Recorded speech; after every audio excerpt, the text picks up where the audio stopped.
Good morning, everybody, and welcome to this great coffee combo session where we are welcoming everybody who's involved in our upcoming concert on Belonging, featuring the incredible Fleur Barron and Myra Huang, who have joined us here.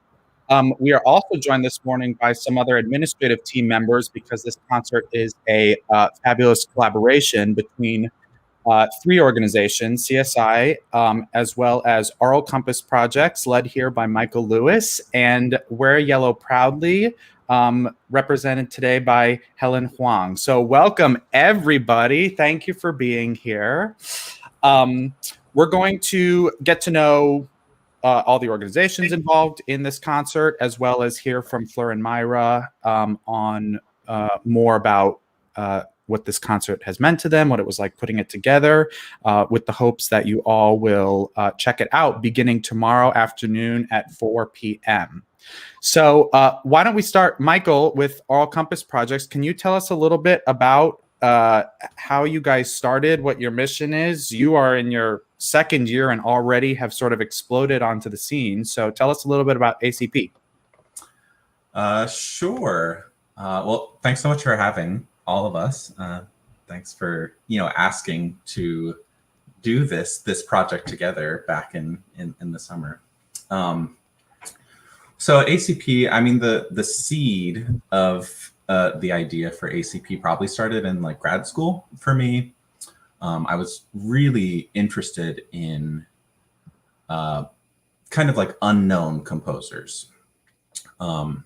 My teacher didn't really like me for that. Like, you need to do the standards. We need some Schubert, we need some Brahms. And I did some of that, but I loved finding composers that were like equally as great and maybe even more interesting because they didn't necessarily follow the rules that maybe some of the standard people follow. And I started to see a theme that a lot of these unknown, underrepresented composers had something in common, mostly that they weren't white and they weren't men. So I started to program them more in grad school, and then I did a residency at Arizona Opera for 2 years. So the idea kind of got to sit with me for a little bit, and then when I was finishing up my the resident artist program at Arizona Opera, I was going into a year of freelancing, which I was like, oh, I'm going to have tons of time in between gigs to start a nonprofit. So why don't I do that?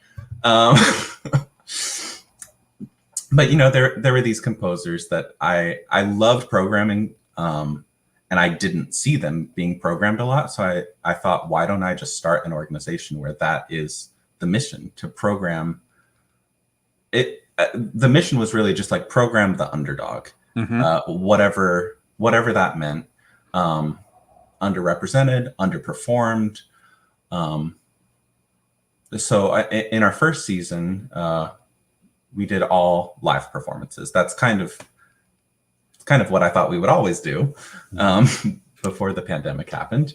So in our first season, we programmed four concerts four projects with multiple concerts around different themes. The first one being all LGBTQ plus performers and composers and lyricists sometimes, and that was in New York at the National Opera Center. And then we had a Songs Without Borders, which was all refugee immigrant composers and performers as well, and Helen was one of those performers, and she did a beautiful job, sort of being born in China, moved here at a very young age, has like a very, very unique experience that she brought to that performance.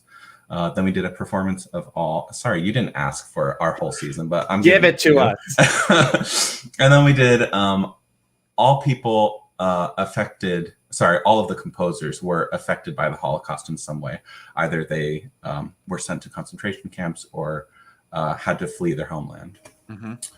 And and that was with Davida Karanis, who is a brilliant performer. We did those in Arizona. And then our very last one, which kind of has informed this season a lot, was called Lift Every Voice. And that was a program of all African American composers and performers, besides myself at the piano.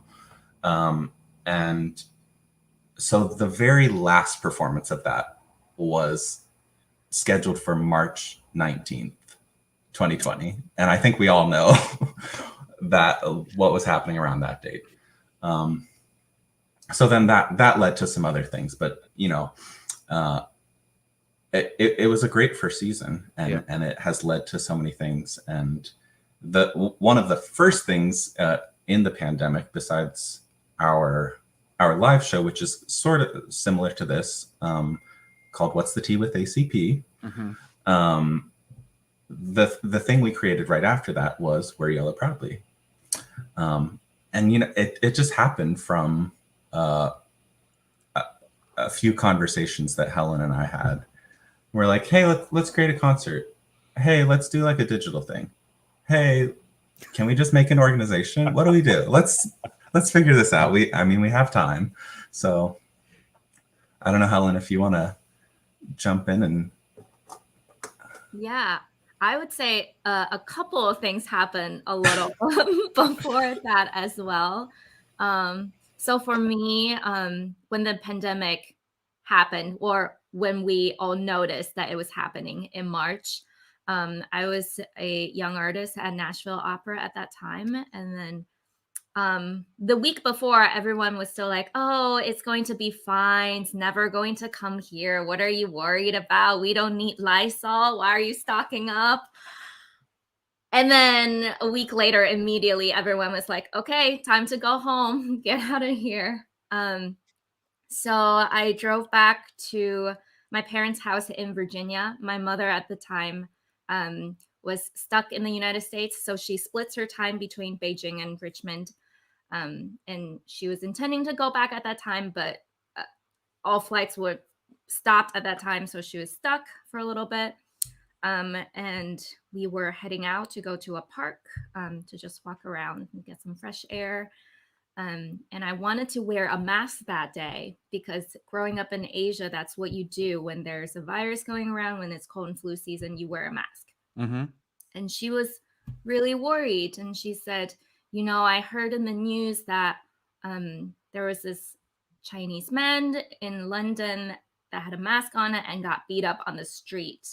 I think you need to be really careful being a Chinese girl walking on the street. Because anything can happen to you nowadays. You never know. So with that, and then news of many friends all over the world getting cyberbullied and yelled at and spit at on the street, as well as the things I was seeing on the news. And then what the straw that broke the camel's back was when then President Trump called the virus the Chinese virus. And I was just so angry at that time. And I felt like I needed to direct my anger somewhere and do something about it rather than just being in my own vacuum and being angry with the world. Mm-hmm. So I did this thing with this wonderful pianist. Her name is Esme Wong.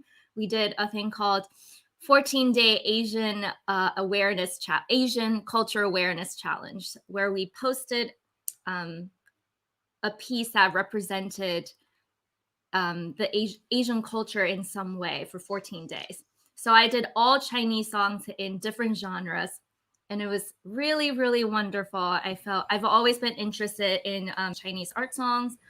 And it also gave me the chance to explore repertoire that I have never done before or haven't done in a really long time in different genres, say pop or Peking opera. So that was really, really fun. And then Michael was a huge supporter of that and also reached out to me and was like, hey, are you interested in collaborating with ACP and making it, something bigger? Maybe we can create a bigger platform. to get the message across. And like he said, we had lots of brainstorming sessions, some more casual than the others. Sometimes I would just stare at his cute rabbits. Listen, we've all been there. That's where Yellow Proudly came from. That's fantastic. Yeah. And how beautifully it fits into the overarching mission of ACP, which Michael described. So what a nice, well, I shouldn't say fortuitous in the event that it gelled and fit together perfectly. And that such a wonderful outlet was born from, a relatively not great catalyst. But isn't that so often the case, how so much great art and so much great activism is started? So that's great. So CSI, ACP, and Wear Yellow Proudly are the co-producers of this concert. And here we are. We're finally getting to Fleur and Myra, the stars of the show. Do you both want to share a little bit about the concept of this program and how it sort of came to be? Sure. Although I do have to, I would statement and say that we're, even though we're the stars in the sense that it is literally our faces in the videos, in the concert that will be streamed and premiered tomorrow, it truly has been, I think, the most collaborative project that I've done in recent times, where, with these three folks that we have here, Sam and Michael and Helen, and other folks in Wear Yellow Proudly as well, that from the get-go, there was just really just beautiful sense of togetherness. And that was part of what drew me to the project in the first place. And it was Helen who had first reached out to me on Facebook and said, hey, we have this idea. We want to do a concert sort of uplifting, Asian voices and exploring Asian repertoire. Would you be interested? And then Michael reached out to me, and then Sam reached out to me, and then there were initially a couple other folks, a couple other performers involved. And suddenly, we had these like huge group Zoom meetings. And that, for me, I think, especially at this time of isolation and pandemic, where we're really missing that connectivity, it was really meaningful and such a sense of support, and also kind of something that we would discover and explore all together. And so I think the shape of the project came into being slowly and gradually over time, because it wasn't like any of these folks said to me, okay, these are the parameters, this is what you have to do. It was really more, we didn't even have the title at that point. That was like, it's a whole Zoom session. It's all of like 45 minutes of what do we call this project, and people throwing things out. And so really, just the essence of collaboration in every way, which is what chamber music should be about. And I think for me, it was, just the concept of exploring Asian song was really thrilling and exciting, and also a little scary, because I realized with kind of a sense of shame at the beginning that as a biracial Asian woman who'd grown up in Hong Kong and had a very Chinese upbringing in a lot of ways, and studied instruments, like had classical music training in Asia, I had never ever performed, or I think even heard, like knowingly, Asian classical music, or composers of that culture, of that heritage in the classical tradition. I had definitely gone to a lot of like Peking opera, because my uncle's really into that, but that's something very different. And so I thought, wow, I don't even know where to begin. And I knew right off the bat that in terms of a collaborator for this project, that I would want Myra on board, because Myra and I had done a project kind of actually right at the start of pandemic last year, where we were sort of thrown into the deep end of something. It was our first time working together. And I think anytime you face a challenge and surmount that together, and the music is beautiful, and you were, the partnership is deep straight away. And so I felt a sense of like musical and also personal kinship with Myra from that project. And I think because we were already in the sort of slipstream of adventuring together, that was something, you know, I think we both like taking risks and are able to find the courage to step outside of our comfort zone and want to do that and have that sense of support of doing that together. So I knew, you know, Myra is who I wanted to do this with. So Myra came on board and yeah, the two of us together, but also with a lot of input from Helen and some other people, were just delving into repertoire options. I mean, I was really starting from scratch. It wasn't, you know, normally when you do a recital, you maybe, ideally, I often like to program at least 50% things that I already know, kind of as a kind of foundation or launch pad, and then I'll bring in other voices. But in this case, it was, you know, starting from ground zero.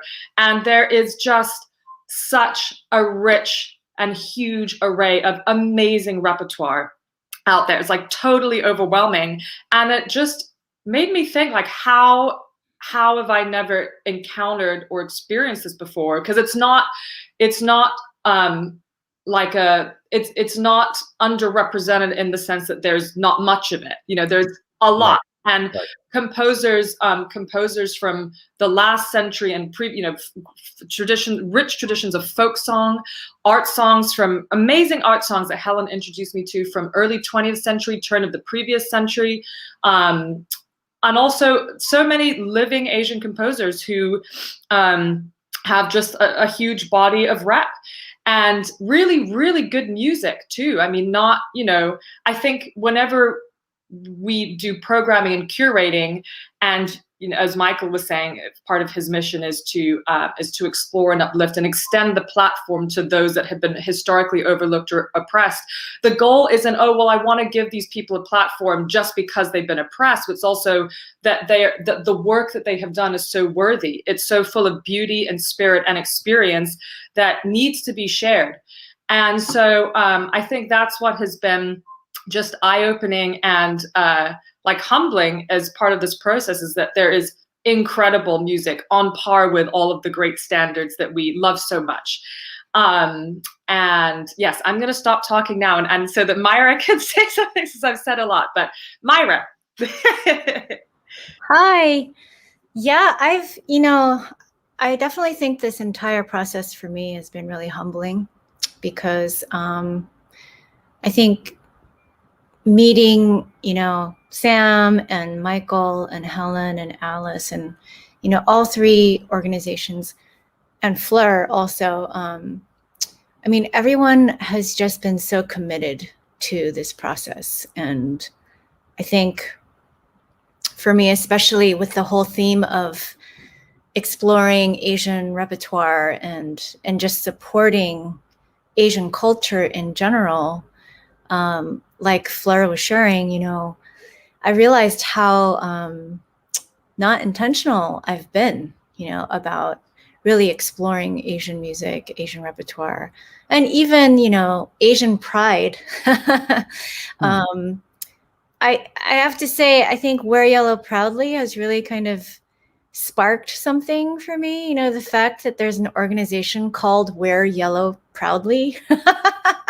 I just love the title itself, you know, because I've always kind of I've always not liked my yellowness.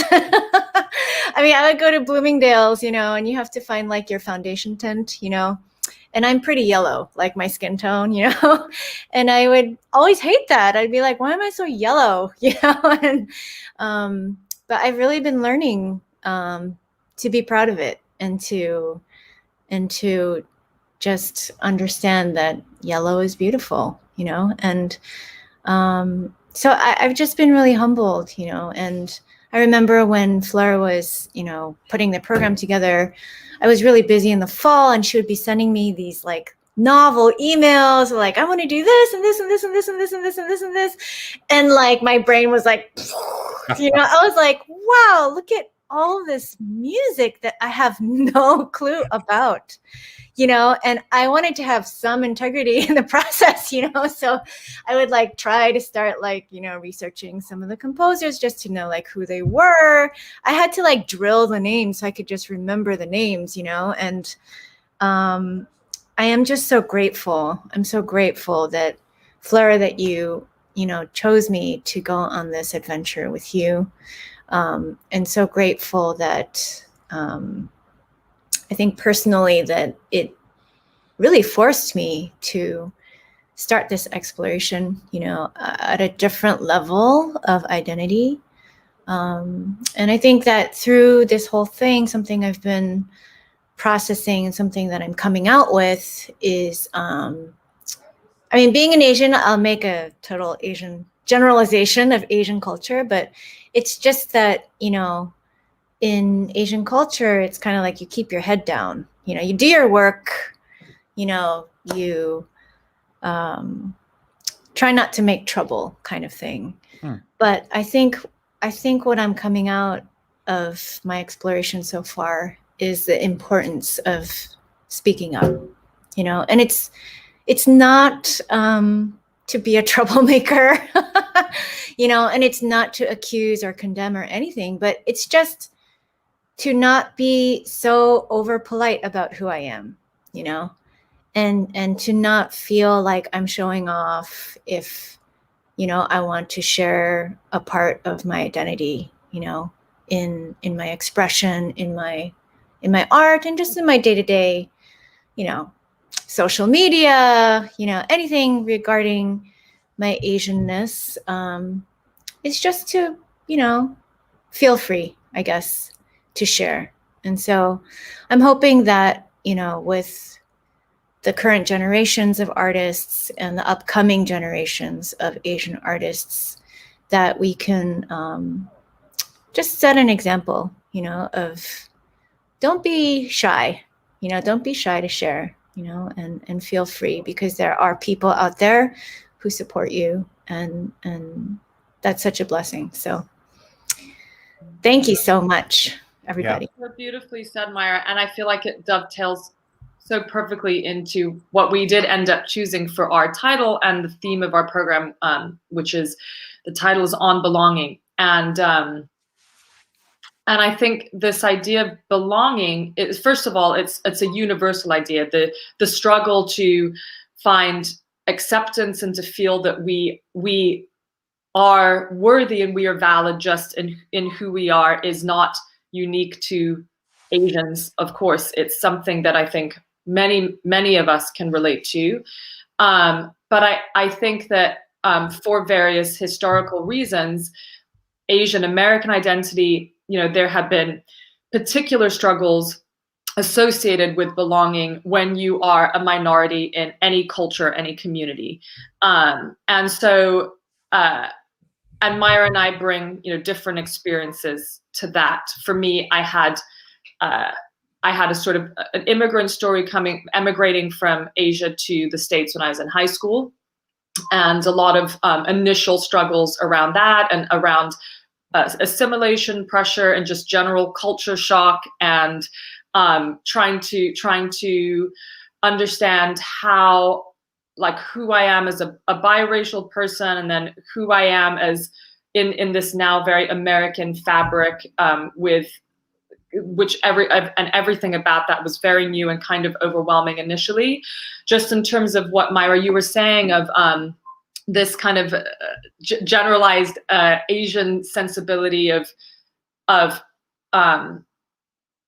maybe trying not to overtly prioritize yourself or stand out or that kind of thing. I think for me, one thing I noticed, you know, about American culture when I first moved here was the facility and ease that a lot of people seem to have in terms of self-advocacy. I also went into a girls' school where there was a lot of emphasis in the curriculum or in kind of, you know, class participation, things like that I hadn't had in my education, where it was so much about encouraging the individual to express themselves and that they are valid in whatever they have to say, or just as valid as anyone else. And that was a really new concept for me, and I was kind of like a mute the whole first year because I didn't feel comfortable talking or sharing my thought. I had a lot of thoughts, but I didn't want to let them out. And then Myra, you know, we've talked a lot of like your experiences as a Korean American growing up here, and the challenges that came with that when you were in school, and also on the kind of classical music track. And so I think initially the point of the program was about was less personal in a way. You know, it was about the repertoire, honoring this repertoire, exploring repertoire, Asian composers, Asian poets. But then it became unavoidable for it to be so much a personal journey for me and for Myra. And I would say that like at least 50% of the rehearsing or what was supposed to be kind of music rehearsals and things was just sharing experiences and trying to understand how, like, finding the commonalities in all of our journeys. So us on an individual level as the performers and musicians, but then what the texts and the poetry give us, and also the composers. And what's so great is that in this particular program, we are featuring primarily living composers, and primarily it's Asian female composers. And so there was to reach out and to chat with these composers as well about their pieces, and to hear a little bit about their stories and their thoughts about the theme. And that was really meaningful because, you know, you can't call up Schubert or some of the other folks that you would maybe normally program. And there's an extra level of responsibility. And also, I think like just something just deeply human about the sharing, and the sharing that comes with a project where there's this kind of community on board, and all of your creators are present, or most of your creators are present. So that was very special. And we also very excitingly, just to talk more specifically about some of the composers in the rep. So I think for me, because I'm ethnically Chinese, I was gravitating more towards composers who are kind of from the Chinese diaspora experience, just because I had to start somewhere, you know. And so we have a couple folks who are Chinese composers who emigrated west. So we have Mandy Fang Man. We have Chen Yi, but both, you know, extraordinary women. Chen Yi went through the Cultural Revolution in China, and then came over to the West. And the song of hers that we're doing, Bright Moonlight, is exactly about that. Just that intense struggle and conflict of being in a new place, being grateful for the opportunities that you have in the new place, but this really strong nostalgia and missing of homeland, and kind of feeling conflicted about how you fit into this new environment. And we have, and I also wanted to, because I grew up in Hong Kong, and as you probably know, Hong Kong has been going through a lot of turmoil politically and socially in the last kind of year and a half. And so I really wanted to invite some Hong Konger perspectives into the program. So we reached out to two composers. One is Kai Young Chan, who is still based in Hong Kong, and the other is Raymond Yu. And Michael, maybe you can talk a little bit more about that, because that for us is very exciting. That is a piece that we commissioned, our one commission for this project, and I think Oral Compass Project's first ever commission. And what was wonderful about reaching out to Ray was that he had an idea straight away for a poet that he wanted to bring on board, an incredible poet, Mary Jean Chan, who's also a Hong Konger who now lives in London. And her writing is very emotionally accessible and full of accessible because it addresses, I think, the struggle to belong in a lot of different ways. So it's about sexuality, culture, assimilation, homeland, the pandemic issues as well. And so the poem, it's actually the last stanza of a poem called Bright Fear. It's a poem that has not been published yet. So Michael also bought the rights for that poem so that Ray could set it. So Michael, do you want to talk a little bit about Bright Fear? Yeah. Sure. Yeah. Well, you know, as you were programming and coming up with things, we talked about a possible commission, because that would be so cool to have something specifically on the theme of belonging and specifically for your voice. So we bounced around a few ideas of who to reach out to, and I didn't know Raymond before this, but I think you had known him from something. I don't remember, but you knew of him, and you said, oh, he's this great composer. Why don't we reach out to him and see if he would like to write something for us? So we got to talking, and as you said, he so graciously offered to connect us with Mary Jean Chan. So, you know, there was lots of back and forth, like, oh, well, which poem do we want? How long should it be? What should the feel of it be? And I just love how it ended up. I mean, it has this 80s, 90s canto pop feel to it, which I'm not super familiar with. But it's this, like, you know, smoky bar, jazz piano feel to it, which Fleur and Myra both do so well. It's so different than anything on the program. But I think it fits just so well. And I couldn't have asked for a better first commission for our organization. So yeah, I think we do have a clip of it, or maybe the whole thing, if we want to play that. All right, we'll share a little bit of this. Let's see here.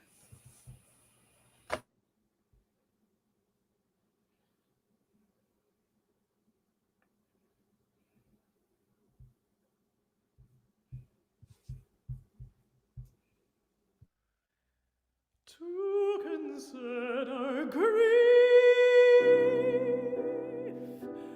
a resting place is to understand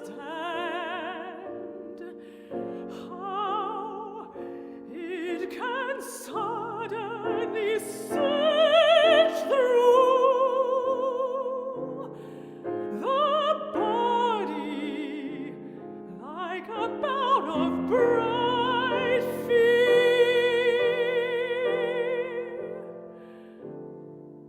How it can seal us firmly on the sofa and leave us there for hours,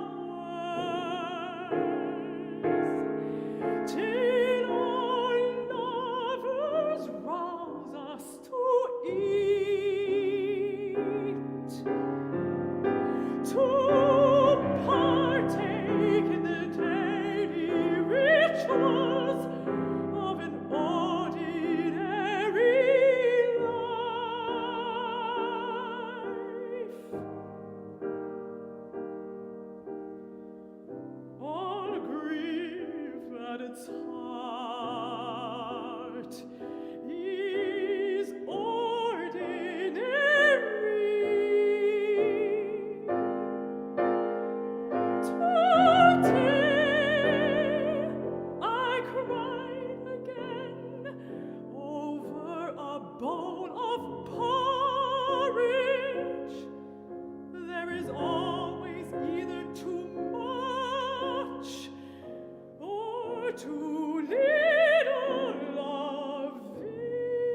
Okay, well, if that does not make you clear your entire schedule for tomorrow, I don't know what will.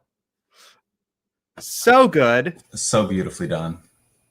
And I also have to mention Wei Wong of Skillman Music for beautifully editing and recording and lending us his studio during a pandemic and making sure everything followed COVID protocols. It was great to work with Wei. So I think shout out to him. I think that's a good segue. I wanted to ask because I think a lot of people are interested in finding out more about the ins and outs of how things are getting produced this year during distance. And for Myra and Fleur, you were on different continents for half of this preparation period. So Michael, can you speak a little bit to the production side of this, what it was like, and Fleur and Myra, if you have any thoughts about what it's like as artists to prepare a program distanced, and luckily you ended up being able to record it in person, but what was it like leading up to that? But Michael, let's start with you on getting it all done since you invoked Skillman. Sure. It was a long process to find Skillman. We went through several different places, lots of connections and suggestions of people. And we had one person who had his piano in the shop. We had another person who was just closed because of COVID and they didn't want people coming in because it was a small space. But then once we found Skillman, I started talking with Wei, and he was just super communicative and has been doing things throughout the pandemic in a way that is safe, and he's very welcoming. And I think Fleur and Myra could probably talk a little bit more about what it's like being in his studio and how that all worked, because I unfortunately wasn't there. But it's difficult a lot of things are closed down. A lot of people are hesitant to be in close proximity and create right now. Yeah. But he kind of does the whole package. I mean, he has video recording there, he does audio recording there, he does editing. So yeah, it was kind of a blessing to find him. Fleur, Myra? He was yet another fantastic collaborator. I mean, that's just been the hallmark of this project on every level. And it was great fun because we turned up, and he's a musician himself, and he's also very extremely creative person. And Myra and I would say, so he had all these filters, like for the lights, like different colored filters. And he was like, okay, for this one, we could have pink, yellow, blue, or green. So then he would kind of stand in front of the light and hold these different filters. And Maya was like, oh, pink's too much. Let's go. So we had all these, because, in a way, we were all these. Know nothing, as all these people tell you. I'm a technological idiot.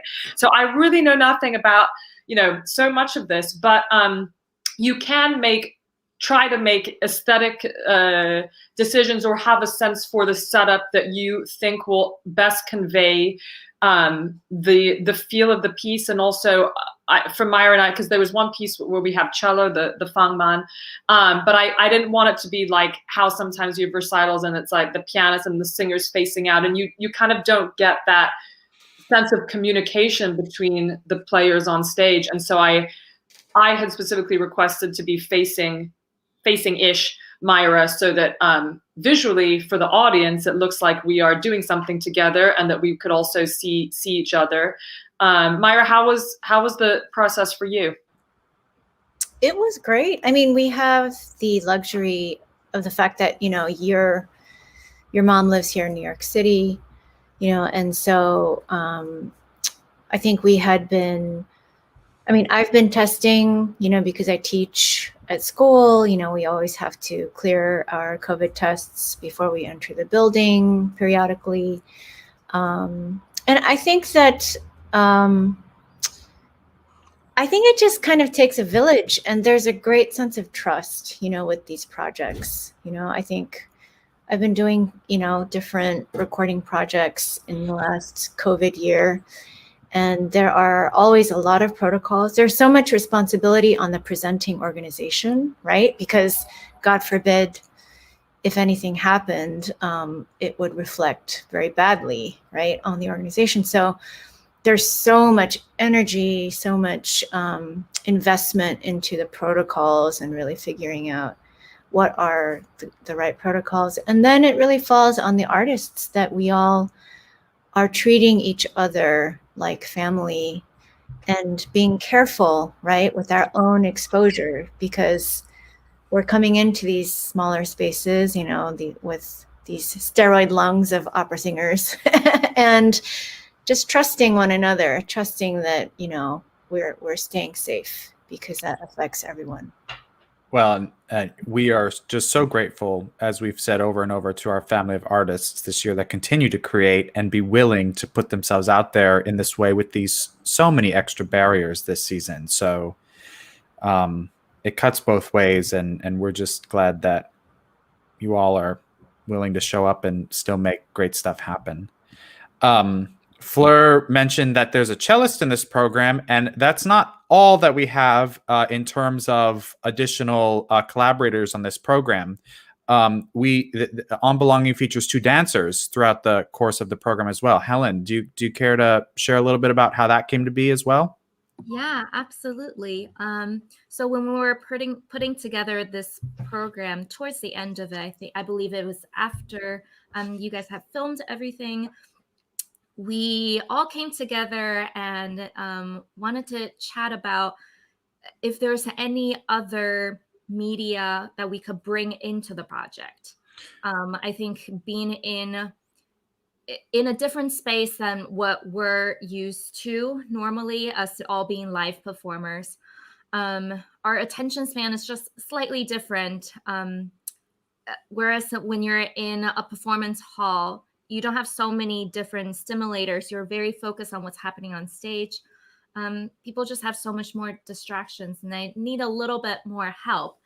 And also, it's just a really wonderful way to bring in other wonderful artists, and as Fleur said before, to make this process even more collaborative.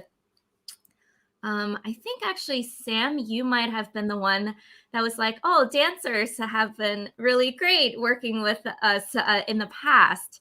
And we decided to reach out to dancers. One have worked with WYP in the past. Her name is Lindsay Britton. And the other, her name is Lauren Herman, and I had worked with her in the past at Portland Opera before. And they each choreographed and danced to one piece, and I cannot wait to see all of it put together, because the video itself is beautiful, and Michael has showed me some of the previews, and they just look absolutely amazing. Yeah, everything that Helen said, plus we at CSI, we thought we approached this whole season of digital performances from a more multidisciplinary viewpoint, for all the reasons Helen mentioned, to be more collaborative and to experiment. But also we were inspired to experiment because we were embarking on this all digital season. And I think most people agree that in order to draw people's attention, like Helen said, and to keep people sort of interested in watching these 2-dimensional performances, which we're so used to experiencing live and in theaters, that now was the perfect opportunity to experiment with bringing in other forces and sort of creating a semi-different or unique experience for the digital stage than what we typically get live, so that there was a differentiation, if that makes sense. And so we've been experimenting with adding in different forms of visual art on top of the for CSI's case, the art songs that we present. So we had a dancer for our season opening concert, and it just worked beautifully. An incredible addition to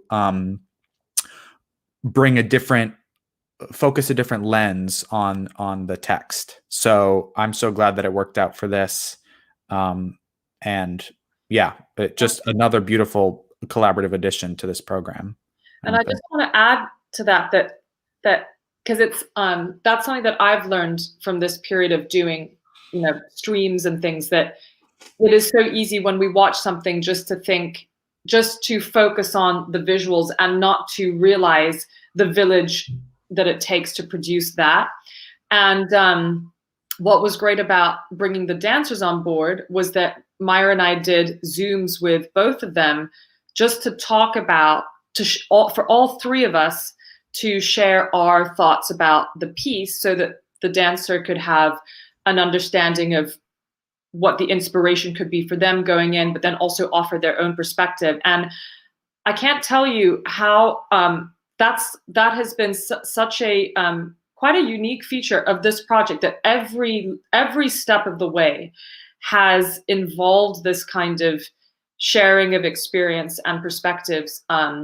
And that has been just as meaningful as the actual music making and the learning of the repertoire, because I now feel, coming out of this, like I had truly no idea when I said yes to this project that I would now have this kind of new community of friends and buddies and people where we can talk about the stuff openly. I didn't realize that was missing from my life, or how much I needed that until now. And it was just something that I looked forward to. I was like, yay, a Zoom, which is something I never say with Zooms. It's like, not another Zoom. But with these Zooms, it's like, yay, we can talk about being Asian, like all the stuff with new people. And it's just like so normal that is what the topic of the Zoom is. And so comfortable and secure in the sharing.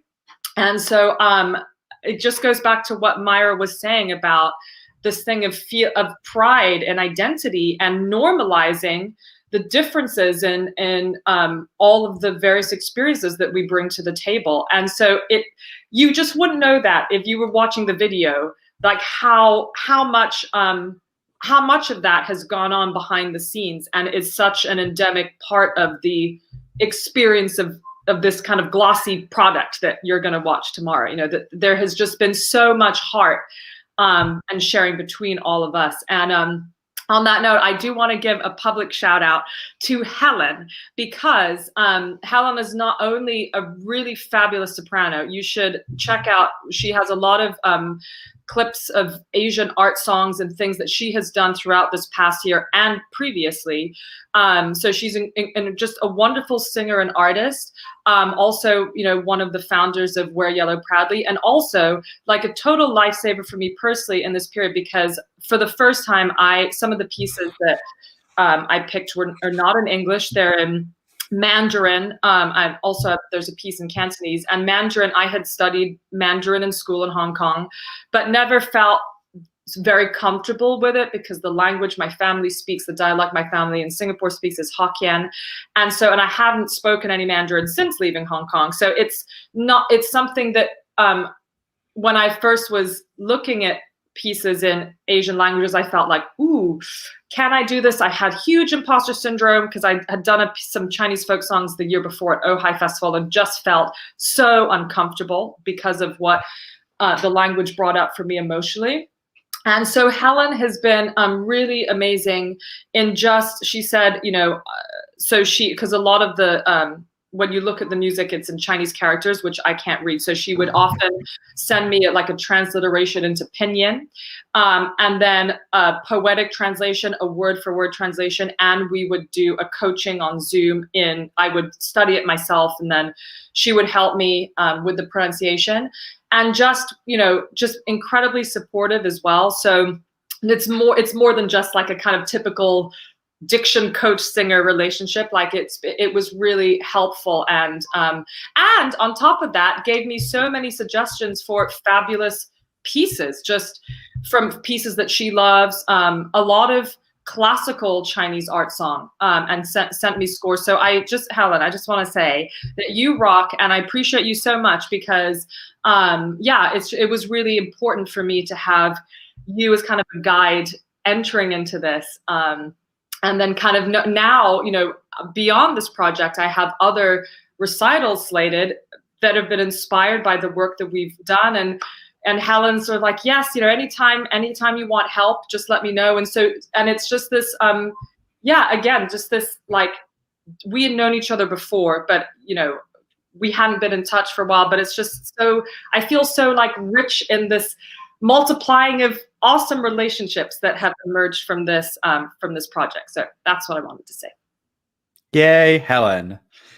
And I was gonna say, Fleur, you're so sweet. It's so my pleasure. And everyone, you don't know yet, but you will know. Fleur is also the best student. Her Chinese is absolutely amazing. And for all you Chinese speakers out there, you won't need the translation or words in front of you. You can understand every single word. we love to hear it. We love to see it. Okay, does anybody have any final thoughts before we tell everybody how they can tune in beginning tomorrow? Any parting wishes? I think this has been a fantastic hour of getting to know the behind the scenes of this project. Michael? I just wanted to mention, because I'm not sure if we said his name, but the cellist Coleman Itzkoff was brilliant. Kind of like a sub theme of. I mean, he totally fits in with the theme of being super collaborative and an amazing partner in making music. But we also went through a few cellists before we found him. Not to say that he wouldn't have been our first pick, but did any of us know him beforehand? It was kind of through referrals, and he was just amazing. And so Coleman, if you're watching, thank you. Yeah. I mean, he played on our most difficult piece on the entire program, and Really? that song, I mean, just counting is and he came in like absolutely prepared. And if anything, I think he anchored us a bit, so I was super impressed with Coleman and really grateful for his collaboration. But I just wanted to part with just congratulating Sam, Michael, Helen, your organizations. I assume that you all are really young, but to be doing what you're doing, with your organizations, it's just so incredibly impressive and so important. And I just hope that, I just wish you all the success. I hope that you find all the support that you need to just continue to present the things that are important to you. I thank you so much for having us. And, I just bravi to all of you, and to Fleur. I mean, I don't know, your heart is just, it's, astronomical.